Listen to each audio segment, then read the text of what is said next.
inaad intaad shaqayso cid uga tagto adigana lagugu xisaabiyo aakhiro maxkamad lagugu taago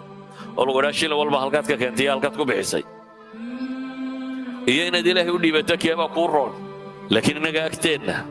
nu'thir alxayaata addunya inayna ag taallaabaynu ka jecel lahay inay aakhiro inoo qabato inayna ag taalloo inoo muuqato la idhaha hebel baa shantaa daarood leh dhowrkaa gaadhina isagaa leh tijaaradaasina isaga u socotaa ayaad ka jeceshay in la yidhaahdo xagga allay wax u jiraan sababtuna waxa weeyaan waa miisaanka aynu wax ku qiimaynayno agteenna waxaynu ku qiimaynaynaa bulshadu siday inoo arkaysaa laakiin kuma qiimaynayna ilaahay siduu inoo arkaya waxaad ku qiimaynaysaa bulshadan agtaada joogtaa maxay ku odhanaysaa wallahi ninka hebel waa taajir baa la odhanaya waa milyaneer in lagu idhaha waa milyaneer ila milyanka adigu cuni maysidee adigu in yaroo beriisa ama in yaroo hilibaad ka cunaysaa laakiin in lagu idhaha waa milyaneer waa eraygaa doonaysa ama waa bilyaneer